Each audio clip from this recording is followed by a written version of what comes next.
This is Greyshot17. And Greyshot151 here. And we're doing a review today of Mission Impossible Fallout. The newest action-adventure film to come out this summer, and the newest Mission Impossible film. Starring Tom Cruise as...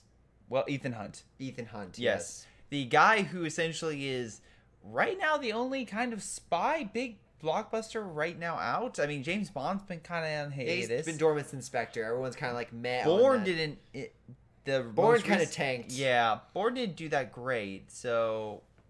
To be fair, I did just watch Won't You Be My Neighbor, and, Mr. Rogers might have been, a secret spy. We don't know. I mean, could anyone be that nice without being, some kind of secret agent? Okay. Just saying.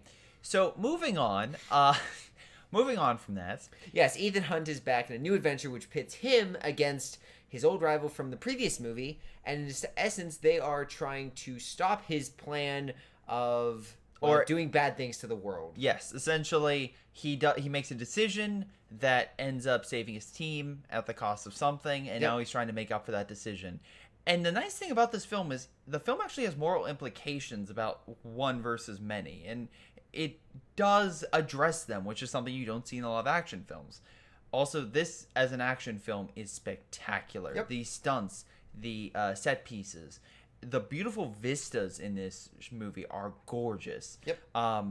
There is a lot of CG, but there is a lot of practicality, which makes everything a lot of believable. practical effects. Essentially, it's not that the CG is very well, I don't want to say hidden, but it's a very good backup. Yeah. Obviously, it's used in this film quite a lot, but there's enough practical where you don't really notice it. Like, you feel the actors getting hit. Yep. You believe the action is taking place in front of you. And the action, probably my favorite is the bathroom fight scene, just because of how physical it is. We should also mention Henry Cavill's great. Yes. Ving Rhames is great. Simon Pegg's great. Rebecca Ferguson. Yeah, the returning team from like 4 on, I would say, from Ghost Protocol. Luther, Simon Pegg's character, which I'm blanking on, and then the girl from Rogue Nation. She returns as well, and I think she's pretty good as well. My biggest caveat with this film, though, is while the characters are good, the action is good, everything is good, if not everything is great. Everything is great. It's kind of like having the best chicken you've ever had. When you go back and you eat that at another place, that chicken again, and then you come back a year later, will you really remember that was the best chicken you ever had? Or will you then think, oh, this new chicken is really, really good? Like, this movie does everything super well. Yeah. But my biggest caveat is it's just not memorable. It's nothing. Everything it does is been done. But it does them so well. For example, there are scenes where two people are talking to each other. Yes. But it's done in such a different way. The elevator talk, I would probably say, is but just... that's more comedy. It's not but it does have tension. It does, it does actually have some emotional weight and some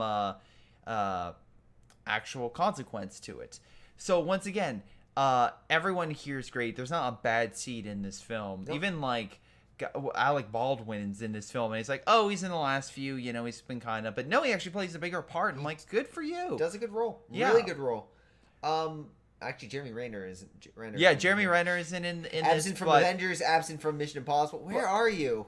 Wind River. That's where he was. But in any case, even though that's the case, it may not have the most memorable the most original ideas and concepts. That being said, the helicopter chase, the multiple car, truck, motorcycle, every single chase sequence or movie sequence. You're not wrong. It's but fantastic. Like my yawn, it doesn't leave a lasting impression. Like it'll just fade away. It has a lot of air and it does a lot of things. Plus, I gotta say this right now, I kind of got annoyed with how good they focused on Ethan Hunt being.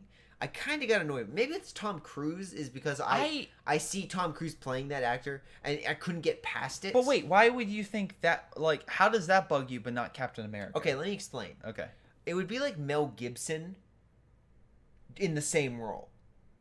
Okay. I mean, if the okay, what I'm so saying you have is to separate the actor from his personal life. That is what I'm saying. This movie, his actions, his character, his portrayal, I couldn't separate him from Tom Cruise. This was just Tom Cruise. I did so in Rogue Nation. Yeah. Rogue Nation, yes. This movie, they stressed him being so focused on saving one life so much. It felt more like Tom Cruise ego buff. They did it really well. Like, there's a sequence in Paris that, again, they could have went a different way, but they didn't, and they stuck to their guns, and I'm happy about that. I'm not saying that they didn't have the implementation. I'm saying Tom Cruise, his portrayal. Okay, so the actor. Yes. The plot would have worked, and I think if it would have been any other actor, it would have been fine. But Tom Cruise has a face that when he says these lines and he was portraying this character, I did not buy it. When he said he cared about every person, I did not buy it. When people were describing Ethan Hunt as the character that he cares about the single person, I immediately was like, that's Tom Cruise. I don't believe it. Like, Tom Cruise is Okay, I get it. But in Edge of Tomorrow, this didn't happen. Edge of Tomorrow, I completely bought his character. I don't remember that character's name, but he is that character from Edge of Tomorrow. In this, he's just Tom Cruise action hero, and I didn't buy it for a second. I did. Like, again, especially with the sequence with his wife and everything else, I'm like, again, they bring back old plot lines and they actually make it work. It's really well done. So, again, the only thing I can say is I see how there's not a memorable or like mostly original, but it does everything so damn well and just nails everything. But at the end of the day, for me, I'm not going to remember this movie. This movie's going to be... This is easily the best film of one of the best films of this year. I'll remember Skyfall. I'll remember Tremors. I'll remember plenty of movies that did something either really well. But here's my counterpoint to that. A movie doesn't have to be the most memorable of that year to be one of the best of that year. I'm not saying it's not good. I'm saying for me personally, this is not something I'm going to remember. This is going to be in a month's time. I'm not going to care about this movie in the slightest. I'm not going to defend it. If I had to list best action movies, I would not list this one. The action is well done. It's superb, but I don't care for it. It's meh. Once again, I don't know what else it could do.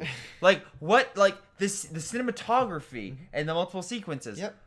Everything in this film is done so perfectly, so well. The sequence with the helicopter is done so well. Yes.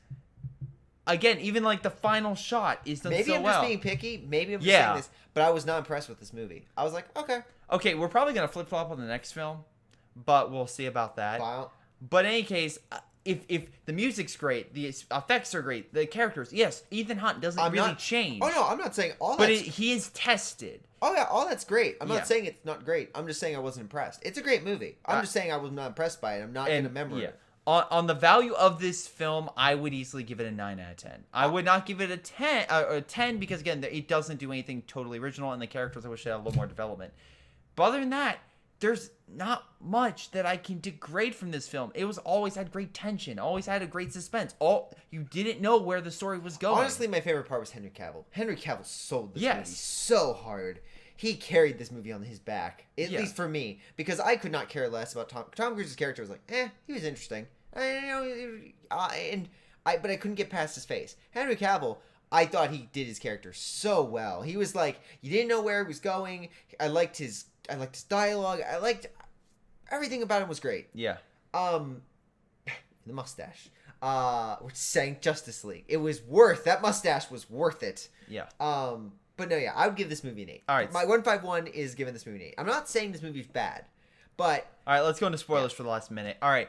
The sequence where he's climbing up the helicopter rope and everything, that is amazing. And my favorite my favorite scene in this is when he climbs up and gets into the helicopter and both people in the helicopter are so shocked. They're like, there's a moment where they're both looking at each other like, where'd you come from? Also, and you can literally see the pilot look back and mouth something. You know, you're like, he looked back and was like, the fuck? The other thing I will say, the whole plot is just ridiculous. I mean, for an action movie, ridiculous. I like Rogue Nation. Again, I thought it was just terrorist anarchy kind of thing, and I was like, okay, it was interesting. Yeah. This one, it was just like, are you kidding me right now? They're still doing anarchy, and I liked how they're like, one nuclear bomb could literally destabilize an entire region. I like that aspect. No, it wouldn't. It wouldn't do any of that. That's the reason why I was like, oh my god, this is so stupid. 1,000 people might die in a bank, and then they would just scrub out the water. They would just because the same things happened all the time. Not to that scale. Not in that facility. Not to that many people along a riverbank that would... The moment it happened, they would immediately... Okay, first off, China, India, and that area aren't going to really care about the people. Like, they're probably going to try to scrub the water out. But even if it does, they're going to say, oh, yeah, it's clear. And then let the... How many people are down that river that would be hit? Okay, it impacts plenty. But the other problem is... Here's the other thing. It's not that much radiation. Modern nuclear weapons don't have that much radiation when they put out. Nagasaki, I'm 90% sure of this, and correct me in the comments if I'm wrong, but most modern weapons, the radiation they output is far less than even Nagasaki and Hiroshima. Like, it's incredibly less because now they put it to the shockwave and the fire. That's where the focus is put in the bombs. So, they're much less dirty. They said there were two nuclear bombs. Yes. And they also said that they were... Was it 50 times the scale of the one? Yeah, an explosive power. They're going to have some flooding down the river. People are going to die, but it's not going to be great. But you cut off the water supply for that region. Good luck. Why I don't understand this. You want to destabilize the whole freaking world. Go put a nuke in Yellowstone. Bam. Whole world screwed.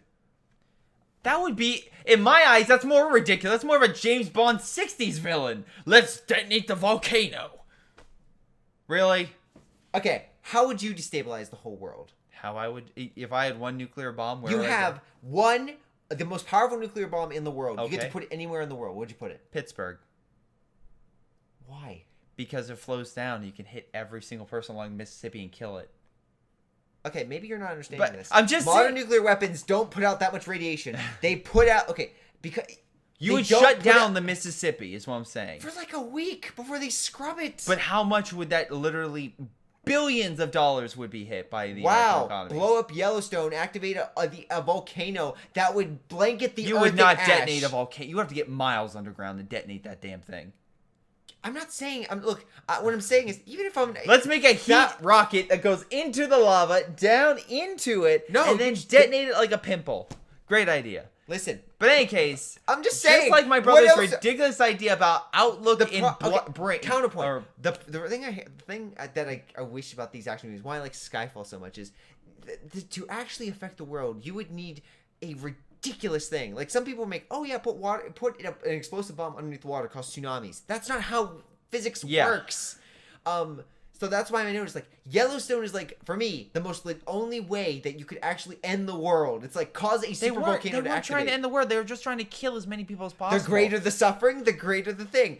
Everyone suffers, therefore everyone's great. But the goal was, again, the burden. That was the thing. So you get rid of a bunch of people who, no offense, in those areas are not exactly the rich. If Yellowstone a lot of those people are poor. So you remove their water supply, you move their main place where farms and everything. Yeah, they're going to die. Doesn't matter how many FEMA camps you put up. Doesn't matter how many World Health Organizations members go in. Also, they're all going to die. Counterpoint. Yeah. If you really wanted to screw the world over, all that you would have to do is really just go after the richest people in the world. They did in the last movie. This is their backup plan. Which is just to kill the poor? Seriously?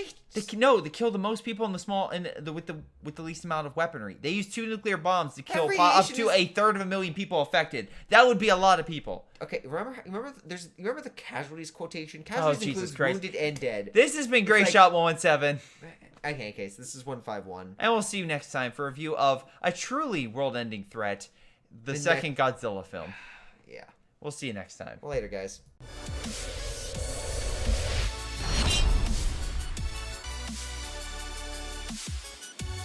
Hello everyone, and before I go, I want to give a special shout out to Patreon supporters Ollie, Joey, Ace, Danny, Aaron, Leo, and Tim. Thank you guys so much for your awesome support. Another shout out to the Patreon supporters you can see down below. But in any case, thank you everyone. This has been Greyshot 17, and I'll see you all next time.